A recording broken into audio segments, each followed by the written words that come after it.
heading towards Gaza. Flotilla heading towards Gaza.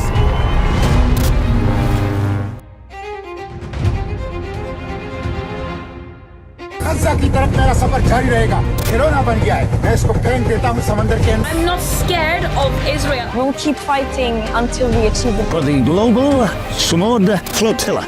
मुझे लगता है कि हम इस स्मर्ट फ्लोटिला वाले इशू को ठीक से समझ नहीं पाए। इसराइल का एक बहुत बड़ा गहरा गेम है जिसको शायद हम में से काफ़ी लोग ठीक से ग्रैप नहीं कर पा रहे हैं। सो व्हाट हैपेंड रिसेंटली, जुलाई 2025 में फ्लोटिला कोलिशन ने अपना सबसे बड़ा मिशन लॉन्च किया और अब तक आप सब लोग इंटरनेट पर इस मिशन को जान चुके होंगे। अब तक का सबसे बड़ा सिविलियन मिशन जिसमें 44 से ज़्यादा कंट्रीज और 40 से ज़्यादा शिप्स शामिल थे और हाँ, पाकिस्तान भी इसमें शामिल था। सेनेटर मुश्ताक अहमद भी इसमें शामिल थे और सिर्फ यही नहीं, सेनेटर मुश्ताक अहमद के साथ 500 से ज़्यादा एक्टिविस्ट भी इसी में शामिल थे।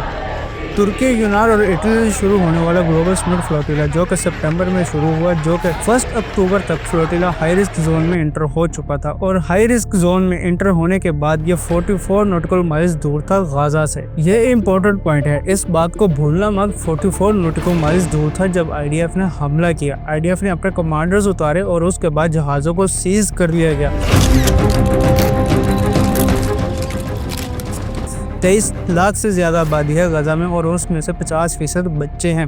बच्चे चाहे मुस्लिम के हों, हिंदू के हों या फिर क्रिश्चियन के हों, माँ और बच्चे सबके साझे होते हैं। तो सवाल ये है, ये ग्लोबल स्मर्ट फ्लोटिला क्या लेकर आ रहा था? ये लेकर आ रहा था 50 टन वीट और 50 टन वीट से 1 लाख लोव्स बनने थे। कितने लोगों का पेट भरता है, कितने लोग जिंदा रहते।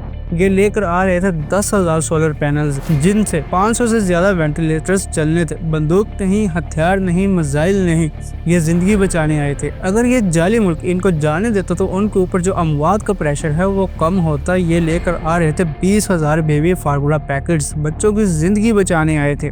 लेकिन ग्लोबल स्मर्ट फ्लोटिला ने ये नहीं सोचा कि IDF क्या करेगी या इंटरनेशनल कम्युनिटी उनका साथ देगी या नहीं देगी। 2 अक्टूबर को इस जालिम मुल्क की फोर्सेस ने इन पर हमला कर दिया। केमिकल स्प्रेज और वाटर कैनन का इस्तेमाल किया गया। This is the Israeli Navy. You are approaching a blockaded zone. If you wish to deliver aid to Gaza, you may do so through the established channels.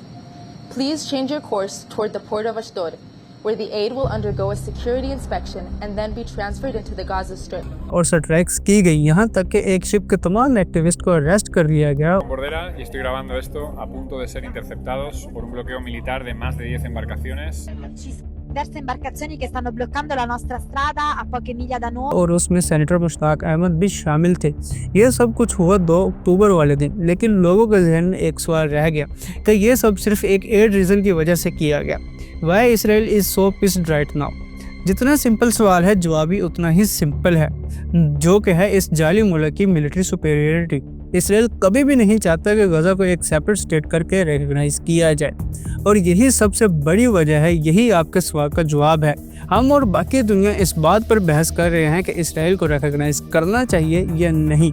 वहीं दूसरी तरफ ये जाली मुल्क इस बात पर लड़ रहा है कि गजा को कभी भी रिकॉग्नाइज नहीं करना।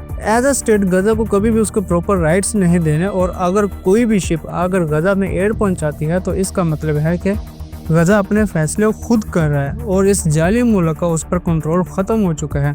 यही तो मेन प्रॉब्लम है। ये पापा और बेबी का 20 पॉइंट्स क्या कहते हैं?